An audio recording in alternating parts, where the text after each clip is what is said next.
Gênesis 1, verso 27 e verso 28. A palavra de Deus diz assim: criou Deus o homem à sua imagem, a imagem de Deus o criou. Homem e mulher os criou. Deus os abençoou e lhes disse: sejam férteis, multipliquem-se, encham e subjuguem a terra, dominem sobre os peixes do mar, sobre as aves do céu e sobre todos os animais que se movem pela terra. Diga graças a Deus. Meus irmãos, como vai sua família? Talvez você me diga: vai bem, obrigado. E que seja assim. Que vá bem, obrigado. Mas como vai a sua família? Deixa eu te perguntar uma coisa: você já parou para pensar na sua vida sem a sua família? Você consegue se ver sem a sua família? Você consegue? Você consegue se ver sem a sua família, sem tudo aquilo que Deus proporcionou a você? É claro que quando a gente pensa sobre isso, e não tem sido poucas as pessoas que nós temos tido a oportunidade de conversarmos, de pessoas que viveram de repente um divórcio, uma separação, coisas que eles não planejavam, mas que aconteceu, que veio a acontecer, e a gente sabe que ninguém planeja isso para a vida. Ninguém ao se casar planeja que daqui a um tempo vai se separar. Ninguém que se casa projeta para daqui a um tempo o divórcio. Ninguém. Eu não acredito que alguém sério, eu não acredito que alguém de uma boa formação, eu não acredito que alguém que recebeu instrução queira isso para a vida. Se aconteceu, aconteceu por uma fatalidade da vida, por uma por uma série de acontecimentos. Então é importante a gente observar isso.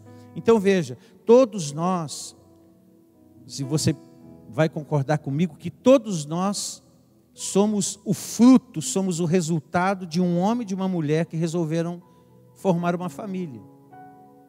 Eles resolveram formar uma família, eles resolveram ter filhos, e aí você veio a nascer, e eu vim a nascer, e aí a família foi crescendo, a família foi se desenvolvendo. Agora nós somos o fruto do quê? Do resultado da união de duas pessoas, que um dia resolveram construir uma família. Então nós somos o resultado disso. E foi Deus quem estabeleceu a família.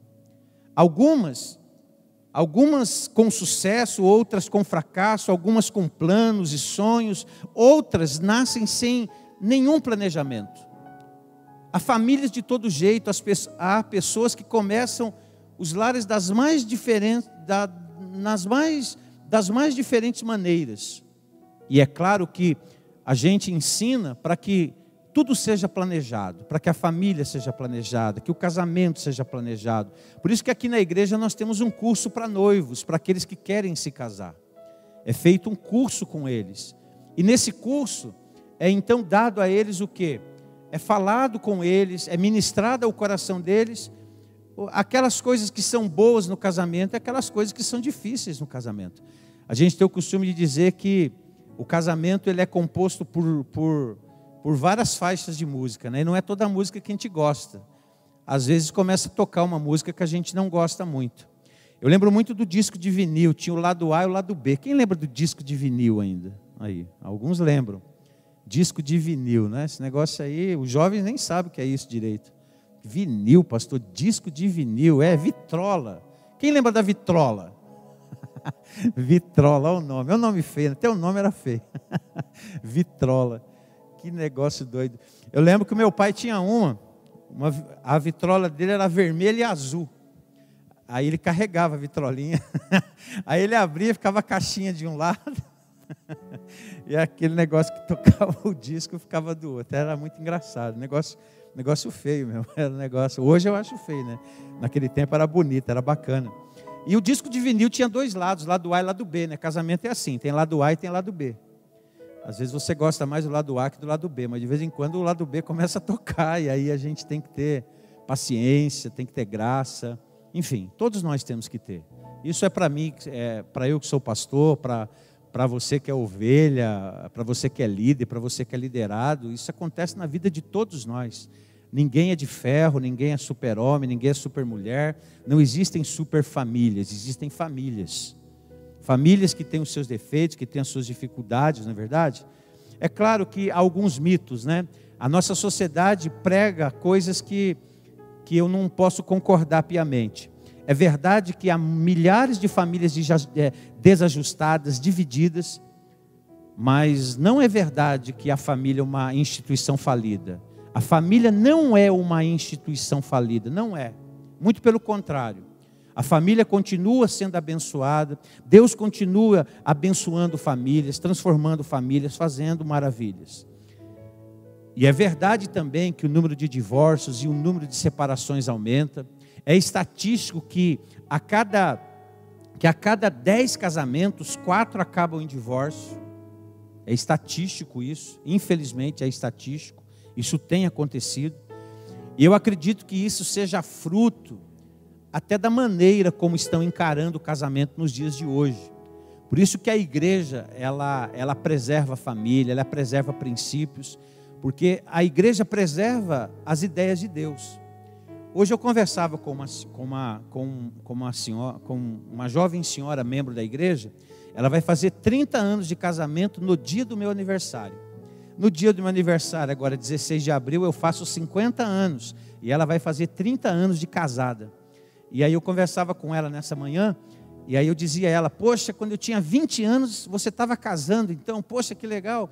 E a gente foi conversando, e ela falou assim: pastor, valeu a pena eu ter lutado pelo meu casamento.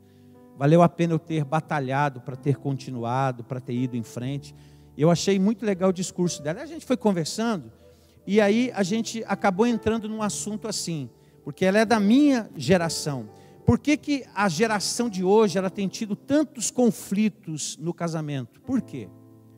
Porque a nossa geração, a minha geração, e eu acredito aqueles que têm a minha faixa etária aqui, vocês vão de concordar conosco que no nosso tempo tudo era diferente. As músicas eram diferentes. O romantismo estava em alta, não é verdade? O romantismo. Quem que fazia sucesso no nosso tempo com música? Bee Gees, Elton John. Essa turma que cantava o romantismo, cantava o amor. Cantava o amor entre o homem e uma mulher. E aí então isso foi gerando o quê? Isso foi gerando casais que se apaixonavam, se enamoravam. Gente, quando eu comecei a namorar a Neuma, eu era um poeta para escrever. Você tem que ver as cartas que eu mandava para ela, ela sabe disso. E as cartas estão guardadas lá, você tem que dar uma olhada de vez em quando. Se eu mudei, você ora por mim para eu melhorar esse negócio.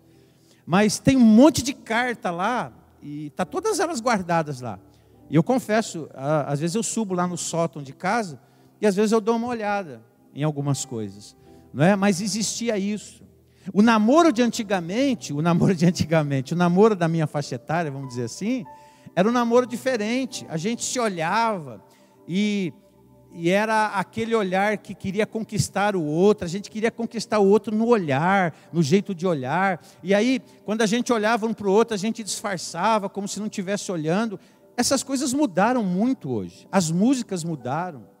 As músicas de hoje exaltam a sensualidade, a traição e por aí vai. Infelizmente. E aí a gente vê os frutos daquilo que está sendo semeado. E eu não vou ser profeta do caos aqui não. Mas há uma grande probabilidade que isso não melhore não. Porque infelizmente a nossa sociedade a cada dia está se afundando mais. A nossa sociedade a cada dia está se afastando mais de Deus. E isso é um advento do fim. Jesus está voltando. Então veja, sabe, Deus, Ele ainda pode restaurar casamentos, Ele pode restaurar vidas. É verdade que a infidelidade conjugal entre homem e mulher tem aumentado, mas ainda existem homens fiéis e mulheres fiéis. Ainda existe. É verdade que há muitos pais, inclusive crentes em Jesus, que são péssimos na convivência e na administração do lar. Mas é verdade também que a família não abriu mão do papel de educar, de formar e de dar caráter aos filhos. E é interessante que quando a gente pensa sobre uma família no altar, a gente pensa que a família ela tem que assumir a posição dela. que nós que estamos aqui, você que é pai que está aqui, você que é... O filho tem que entender o papel da família. Os pais têm que entender o sacerdócio deles dentro de casa. Qual que é o nosso sacerdócio? Somos sacerdotes dentro de casa. Então, Deus, ele é o quê? Deus, ele é o grande arquiteto da família. E se a ideia partiu dele, então não dá para viver sem ela. Eu não consigo me ver sem família. Eu não consigo me ver sem minha casa, sem meus filhos, sem minha esposa. Eu não consigo. Já são aí 24 anos. Agora em abril eu faço 24 anos de casamento, mais 3 de namoro e noivado, 27 anos juntos. Então eu não consigo me ver. Dessa união nossa veio 2 filhos. E por aí parou. Não quisemos mais.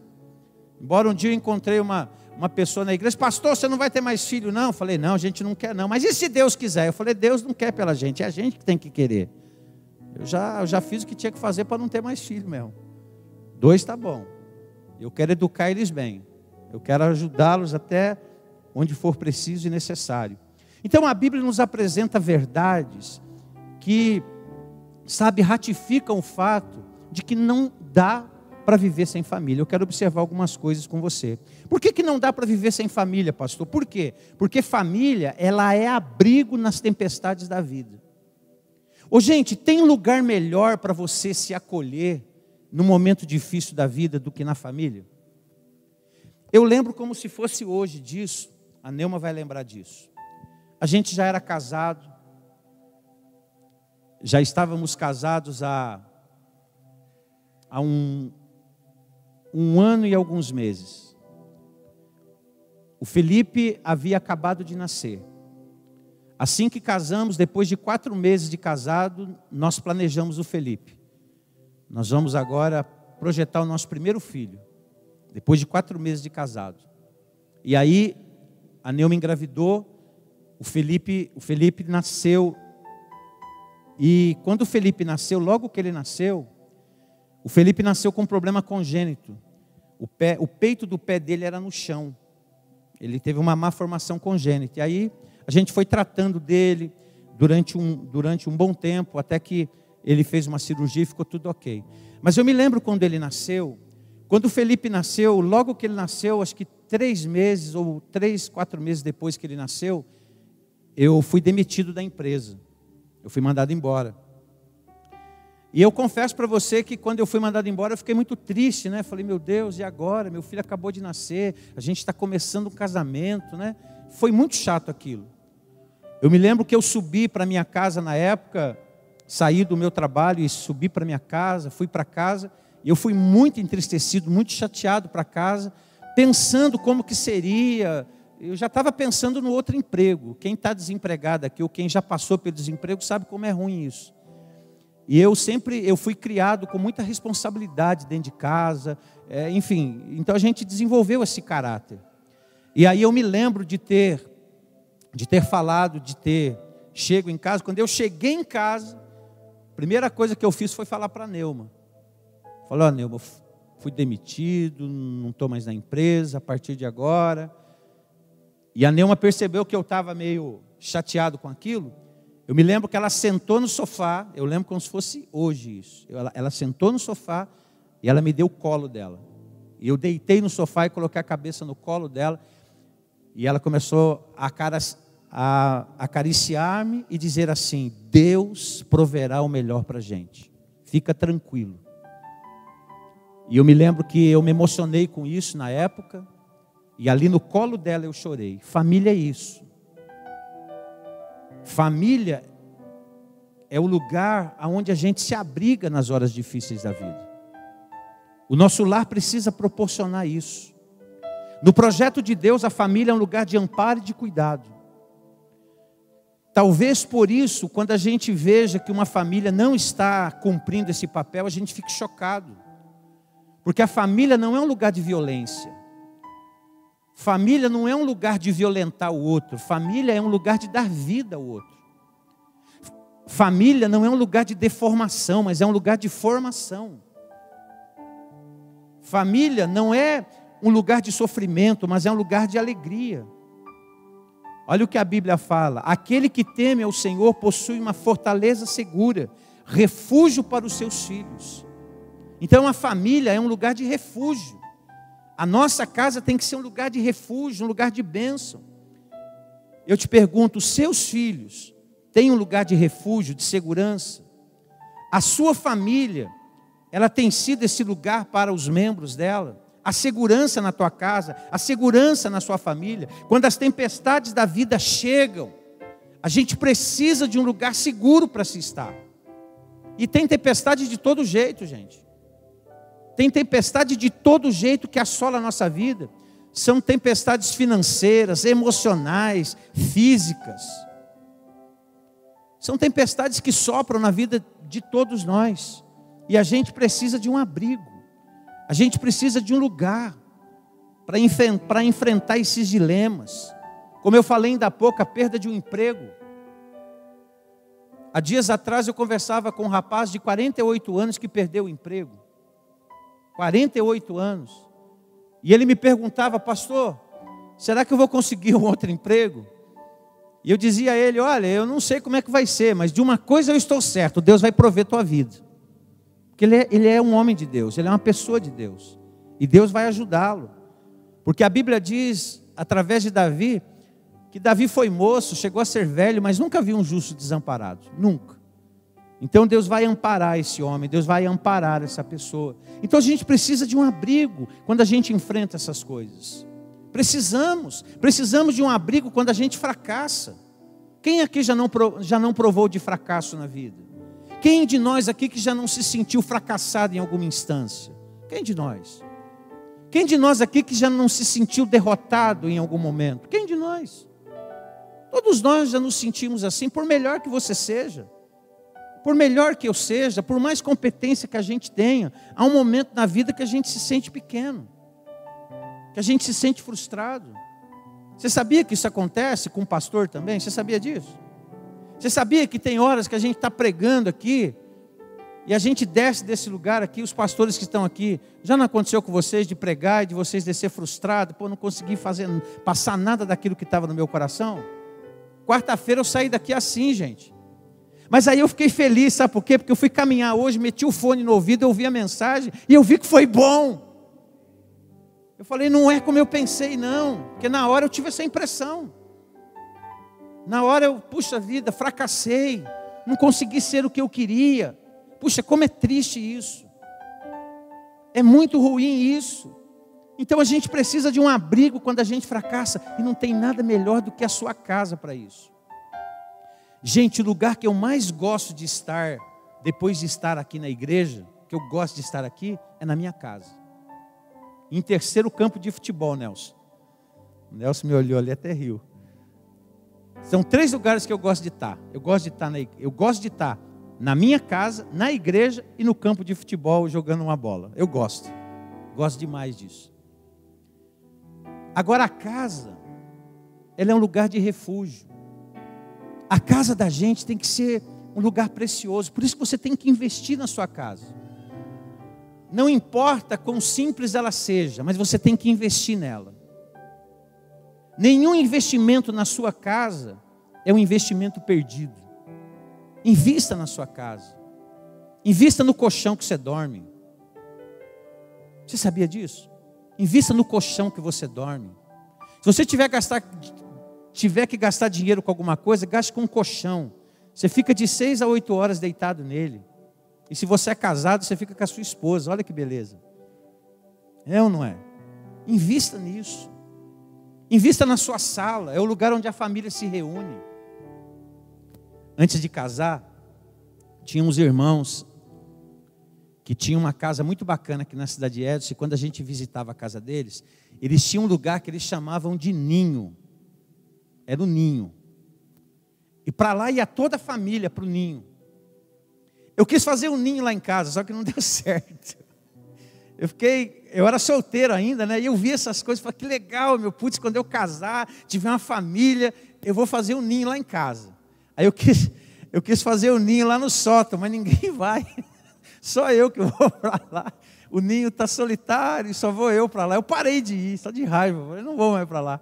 E ficou tão legal, não sei, de repente eu preciso mudar alguma coisa lá naquele ninho, né? Precisa colocar algumas coisas mais legais lá para atrair a família para esse ninho, que está difícil. Mas eu me lembro que eu entrava, era na família da esposa do Mauro Abi. E eu ia lá, eu ficava encantado lá com o ninho deles, muito legal. E eles iam todos para lá, eu preciso melhorar isso.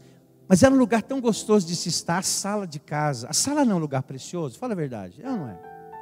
De vez em quando, lá em casa, fico eu, o Felipe, Gustavo e a Neuma. E a gente fica vendo um filme bacana, vendo um filme legal. Eu sempre mais sério, né? Que os três são bagunceiros em casa, só eu que sou sério. Só eu que sou mais centrado assim, sou mais quieto, né? Agora os outros dois são mais a Neuma, né? São mais brincalhão, são mais, enfim. Mas a gente fica ali junto, ali um tempo. Isso é tão precioso, isso é tão gostoso. São coisas que muitas famílias vão perdendo. E à medida que a gente vai perdendo essas coisas, a gente vai perdendo a graça de viver junto. E perder a graça de viver junto é muito ruim, gente. Perder a alegria de viver junto, perder a graça de estar junto. Quanto tempo faz que vocês não vão para a sala para ver um filme junto?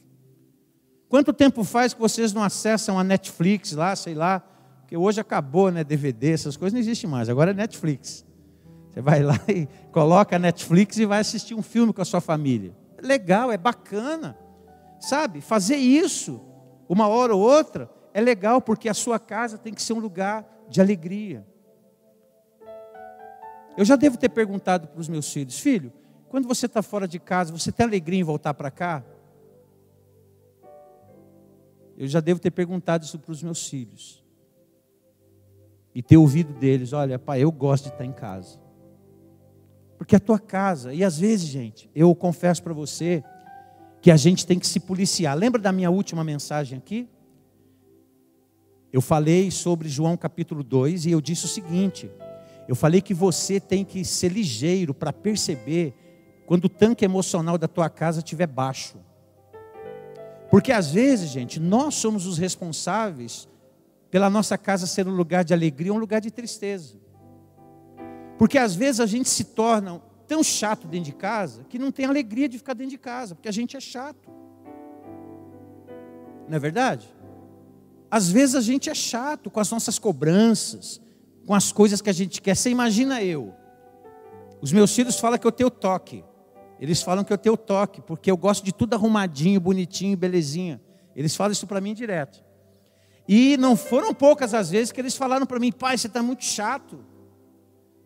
Os filhos hoje têm essa liberdade de dizer isso para os pais, né? Eu nunca falei isso para o meu pai. Se eu falasse, eu tomava um couro. Bem dado ainda, ele puxava a cinta e descia o rei em mim. Hoje não, os filhos dizem, você está chato, pior que o pai pensa, para ver se é verdade. Graças a Deus que a gente está mais aberto para os relacionamentos, né? Ainda que seja dentro de casa. Mas tem que ter relacionamento dentro de casa. Eu já ouvi muito isso lá dentro de casa. Pai, você está chato. Pai, isso é muito crica. Pai, o senhor tem que estar aqui o negócio, pai. Para com isso, pai. E aquela coisa toda que é normal da vida. E às vezes eu entendo que eu estou chato mesmo. Às vezes a gente está chato. E se a gente continuar chata, a nossa casa fica chata, o lugar que a gente mora fica chato, a sua sala fica chata, teu quarto fica chato, a tua casa vira uma chatice e todo mundo que mora ali dentro vira chato ao quadrado. E não vale a pena isso, não é verdade? A sua casa e a minha casa tem que ser um lugar de quê? Um lugar de alegria, um lugar de refúgio, um lugar que a gente tenha o quê? Que a gente tenha a liberdade para chorar, tenha a liberdade para dizer o que está acontecendo. Porque se dentro de casa não houver essa liberdade para dizer o que acontece, se dentro de casa não tiver liberdade para chorar, se dentro de casa não tiver liberdade para dizer o que sente, eles vão encontrar alguém do lado de fora que vai ouvi-los. Um dia eu ouvi um padre dizer isso. E esse padre falou com muita propriedade o que ele disse. E ele disse assim, ele falando aos pais, ele falou para o pai, para a figura do homem, você que é pai, e você não pega a sua pequenina e coloca ela no seu colo e beija ela e diz que ela é linda, ela vai sentar no colo de uma outra pessoa, se você não fizer isso. Ele estava falando de relacionamento familiar. Eu achei tão bonito aquela mensagem que ele trouxe. E falando da mãe. Mãe, se você não abraçar o seu filho e disser a ele aquilo que ele precisa ouvir, uma mulher lá fora vai abraçá-lo e vai dizê-lo. E pode violentar as emoções dele. Eu nunca mais esqueci isso. Então a nossa casa, ela precisa ser esse lugar. Sabe, o que você tem feito para que a sua casa seja um lugar de proteção, um abrigo para os seus filhos? Um abrigo, um lugar, sabe, abençoado. Não evite, volto a dizer para você, não evite esforços, invista na sua casa. Invista no seu lar. Invista nos relacionamentos da sua casa. Invista ali. Se a família é o abrigo nas tempestades da vida, então não dá para viver sem família. A gente precisa dela. A gente precisa disso. Sabe por que não dá para viver sem família também? Porque família é o centro do aprendizado da vida. Você sabe por que você é quem você é? Porque de certa maneira a tua família fez de você quem você é. O primeiro centro de aprendizado é a nossa casa. Foi lá que a gente aprendeu. Você é o que é hoje em função de sua família. Porque nós somos impactados pela família, somos formados nela. Somos formados nela. Por isso que o projeto de Deus é que a família seja um lugar em que as pessoas cresçam e desenvolvam em seu máximo potencial. Eu tenho professores aqui essa noite. Inclusive tem um que está tocando aqui agora, que é professor. E o Márcio sabe muito bem do que eu estou dizendo. E tenho mais professores aqui. Muitos pais hoje acham que a escola substitui a família. A escola não substitui a família, nunca. Aliás, ninguém substitui a família. Ninguém. Não há professor, não há pastor, não há educador, não há bispo, não há apóstolo, não há papa, não há padre. Não há ninguém que substitua a família. A família é o projeto de Deus para a educação do ser humano. É lá que a gente aprende. É lá que a gente aprende os limites da vida. É lá que a gente passa a entender que tudo tem limite. É lá que a gente aprende a respeitar. É lá que a gente entende que o direito do outro começa quando termina o meu. O direito dele começa. Há limites para nós. Então veja, a Bíblia fala, olha o que a Bíblia diz lá no Salmo 144, 12. Que os nossos filhos sejam na sua mocidade como plantas viçosas, e nossas filhas como pedras angulares, lavradas como colunas de palácio. Olha a leitura que o salmista faz de que são filhos.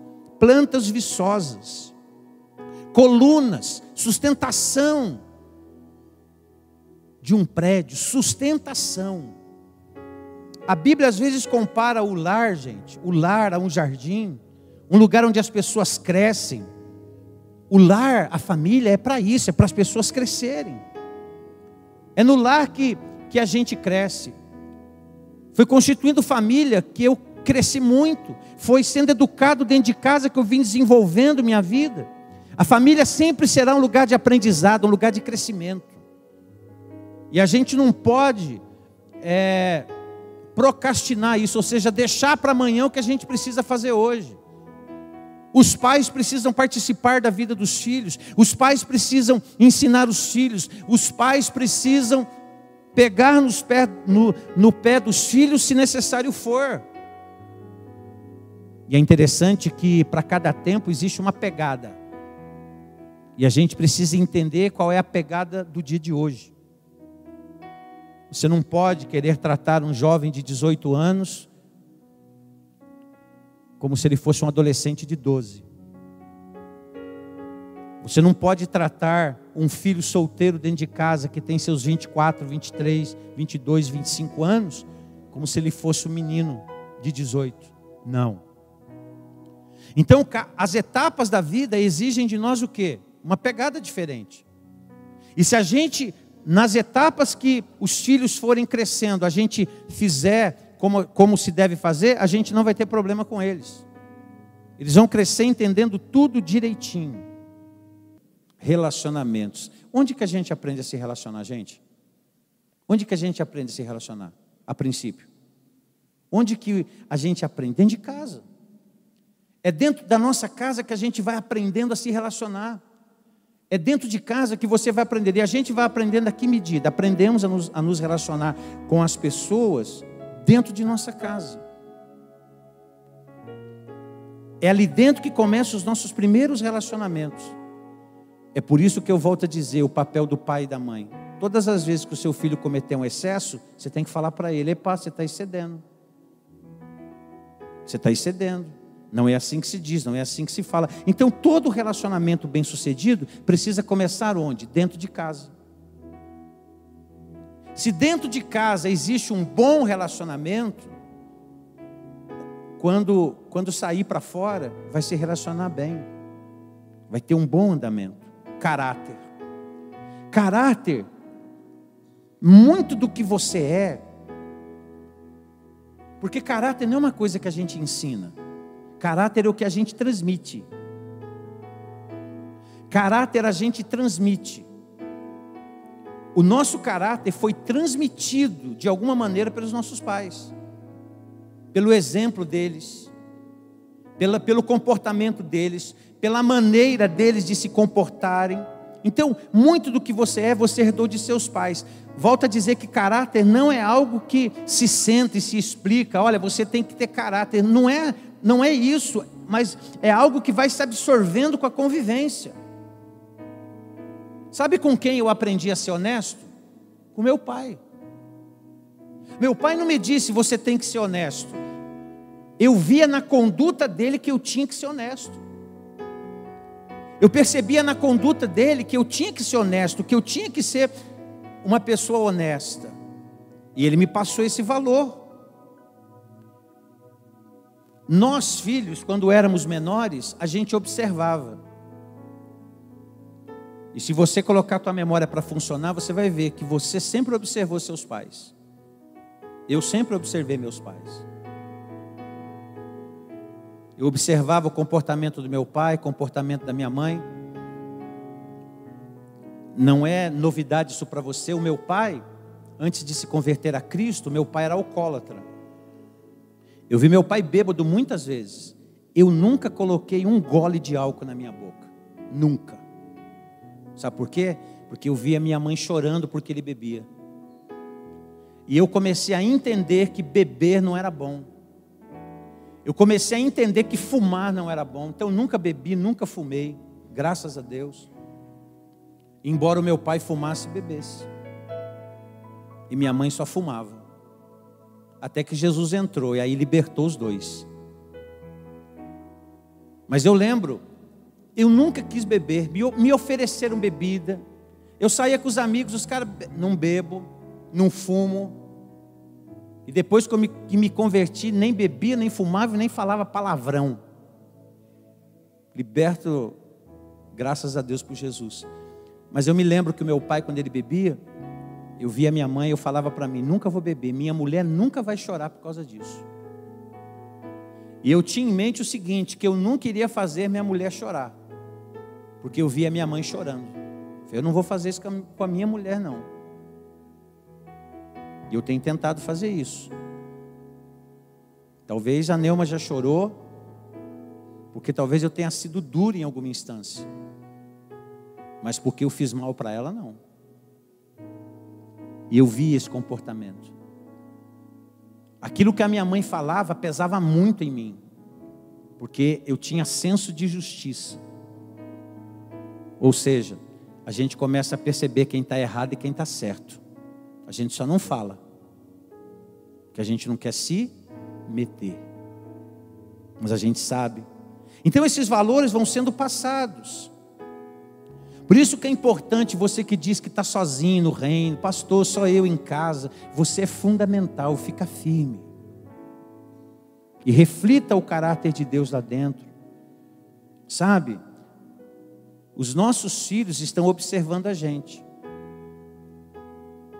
Eles estão observando a nossa conduta, o que a gente fala, o que a gente faz, enfim. Então, relacionamento, caráter, valores, tudo isso é passado onde? Dentro de casa. Foi lá que os valores entraram em nós. Foi lá que a gente aprendeu a respeitar. Foi lá que a gente aprendeu a ouvir. Foi lá que a gente aprendeu a falar no momento certo. Tudo é dentro de casa. Você está vendo como a família é fundamental? E é por isso que o diabo quer destruir a família. Porque se o diabo destruir a família, ele desconstrói uma sociedade.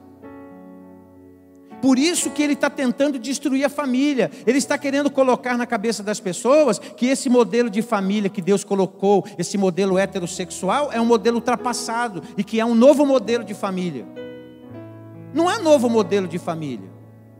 O modelo de família que Deus estabeleceu foi esse: um homem e uma mulher. Esse é o modelo de família de Deus. Deus estabeleceu isso. Para você ter energia, você tem que ter um polo negativo e um positivo. Tem que ser diferente. Polos iguais não produzem energia. Homem com homem não tem energia. Mulher com mulher não tem energia. É só homem com mulher, mulher com homem. Aí dá energia. É a Bíblia, gente. E nós nos pautamos pelos valores da palavra de Deus. Nós não vamos mudar os nossos valores porque a sociedade quer mudar. Porque a sociedade acha que deve mudar, porque alguns acham que deve mudar. Não, são valores. Valores intrínsecos na palavra de Deus. Então valores a gente aprende dentro de casa. E é claro que nós vamos viver daqui para frente um tempo muito difícil nesse sentido. Já estamos vivendo. Mas é dentro de casa que os valores nascem. Por isso entenda que os valores, os princípios que devem reger as nossas famílias são valores e princípios do reino de Deus. O que os membros de nossa família têm aprendido, o que a nossa família tem ensinado, o que temos ensinado uns aos outros, o que temos aprendido, o que você, filho, tem aprendido com os pais, o que nós pais temos ensinado aos filhos.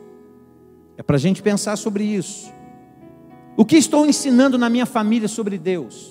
Sobre a oração, sobre a fé. O que você está levando para os seus filhos?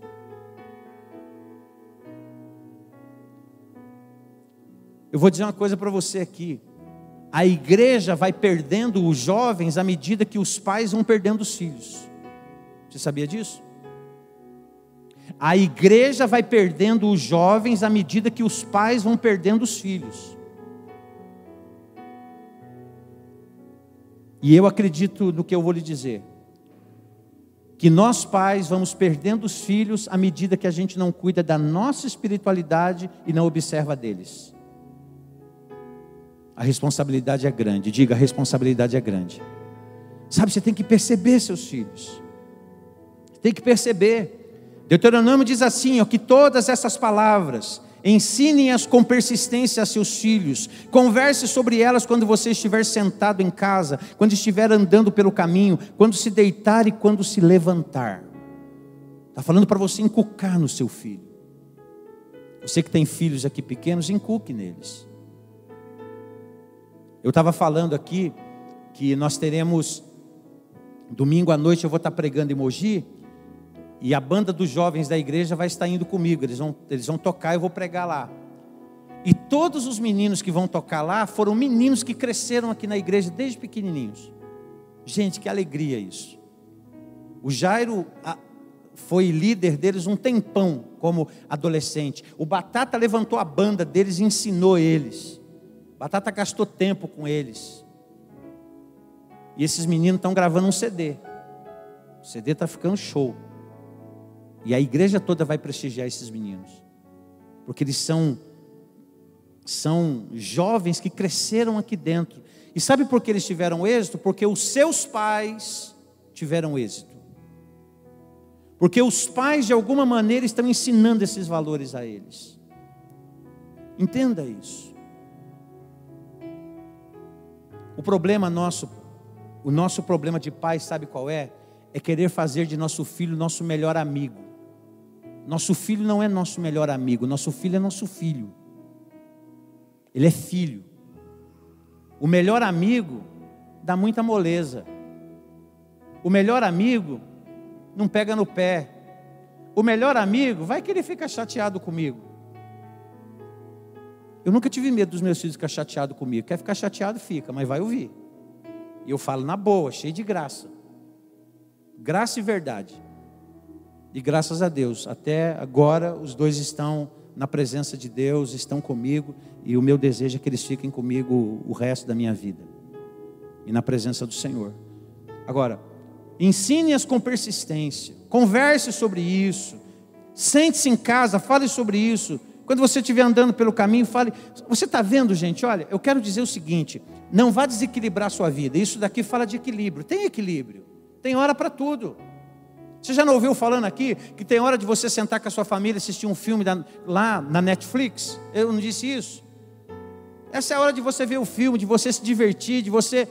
Depois vai ter a hora de você falar sério com eles, de você falar a verdade com eles, de você, sabe, falar a eles, vamos orar por isso, vamos clamar a Deus por isso, vamos invocar o poder de Deus sobre isso, vamos abençoar a vida da igreja, vamos abençoar. Isso é importante, o menino vai crescendo, a menina vai crescendo sabendo disso.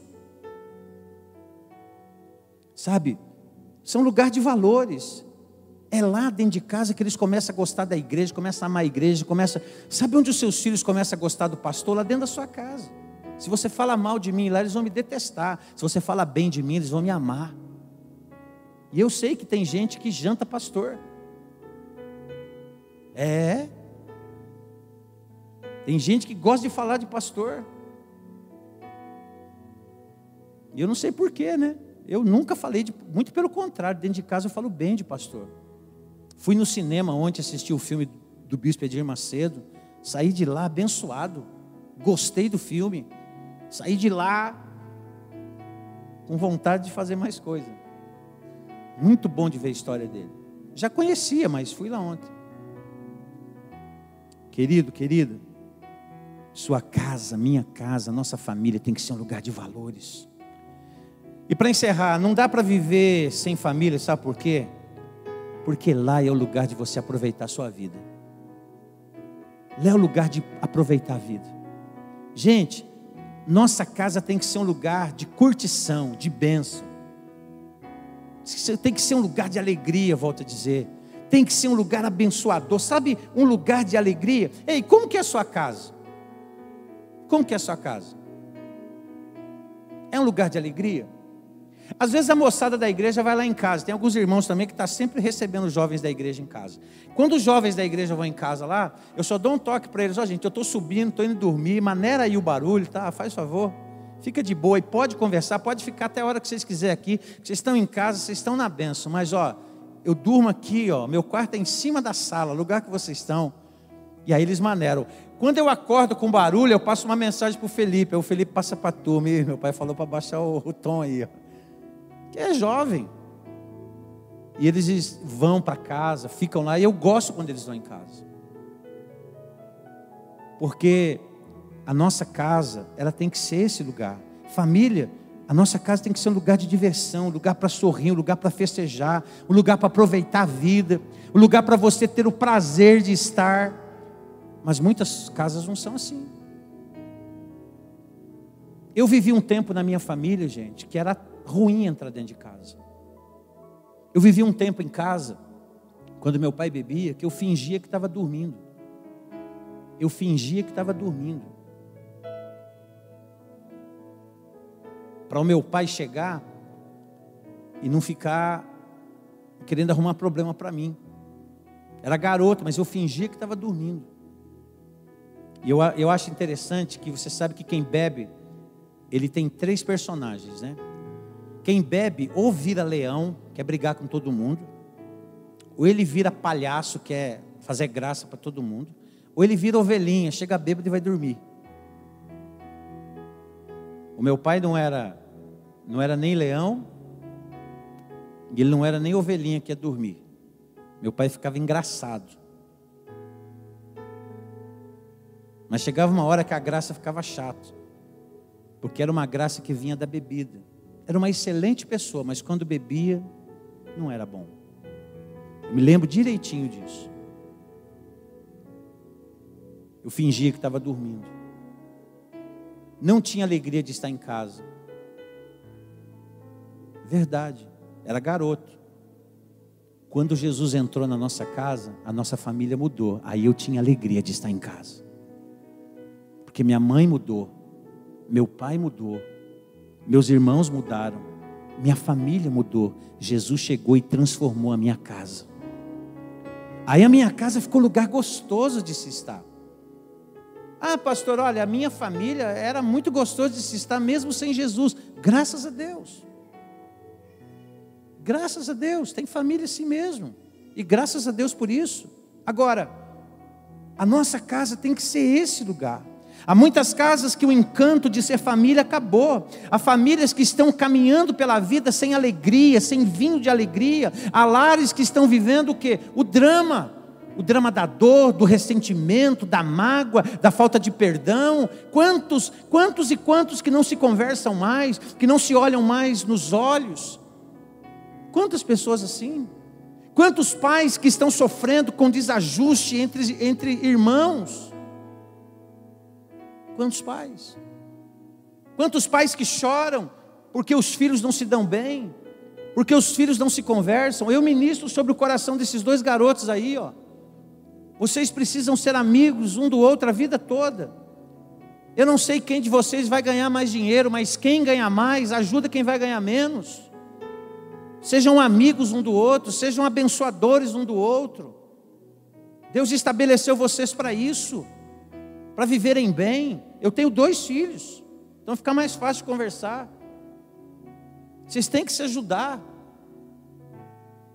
Quando tem, porque quem é pai aqui sabe disso, quem tem mais sabe que irmãos brigam, e aí eu tenho que pegar no pé, e pego, chega, para com isso, o que é isso?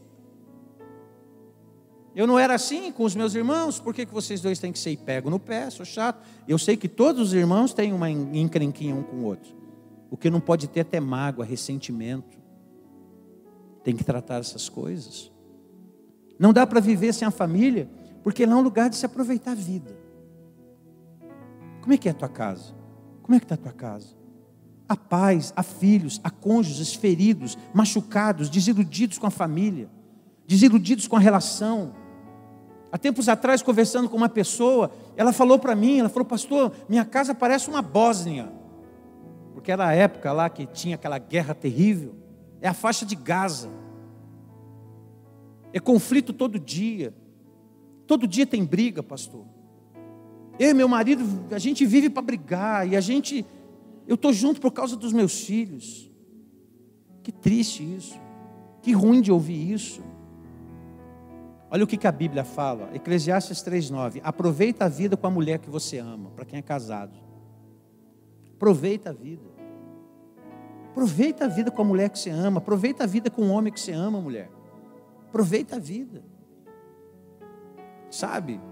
Vai fazer coisa fora da agenda. Gente, a gente tem que tirar uma coisa da cabeça. Tem gente que pensa assim, que você precisa ter muito dinheiro para você ser feliz. Você não precisa ter dinheiro para ser feliz. Você tem que ter boa vontade, criatividade. É fácil ser feliz.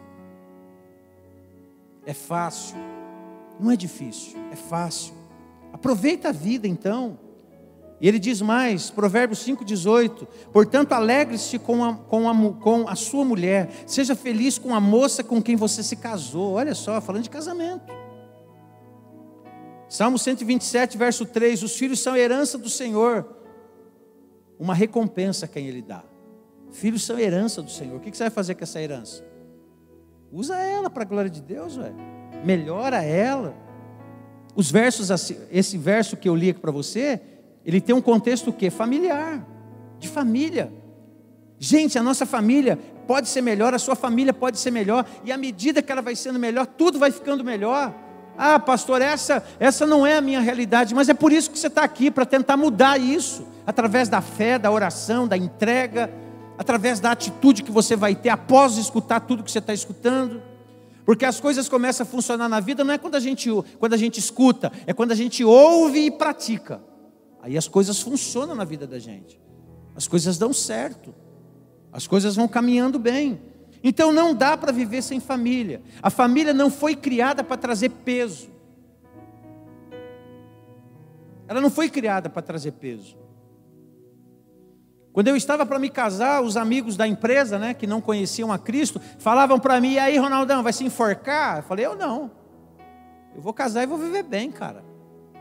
Ah, vai nada, rapaz. Daqui 6 anos você está com outra. Eu falei: não vou estar. Vai dar certo meu casamento. E eu vou fazer de tudo para ele dar certo.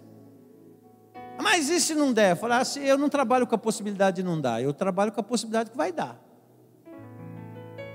Eu não tenho o plano B, eu só tenho o plano A. Se eu precisar do plano B, Deus vai me ajudar depois a criar o plano B. Porque Deus é bom e sua misericórdia dura para sempre. Amém ou não amém? Sabe, não dá para viver. A família não foi criada para ser um peso. Mas a família foi criada para impulsionar você. É lá que você recebe força para ir para frente. É lá que você recebe um abraço para ir com tudo. É lá que você recebe uma palavra: vai que você vai vencer. É lá que você recebe carinho, afeto. É lá que você recebe amor. É lá que você recebe vida. É lá, e é lá que a gente tem que dar isso um para o outro.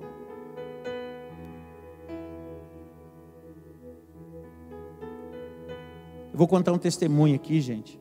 Assim, e eu louvo a Deus por isso. O Felipe estava procurando um emprego, né? Já fazia um bom tempo, mandava currículo, estava trabalhando, dando os pulos dele, se virando para ganhar o dinheiro dele. Mas ele queria um emprego. E quando começou essa campanha aqui, eu falei para Deus: Deus, eu começo essa campanha por um propósito. Abra uma porta para o Felipe, ele precisa estar trabalhando porque eu quero que ele trabalhe, Senhor. Porque ele precisa disso, ele é homem, né?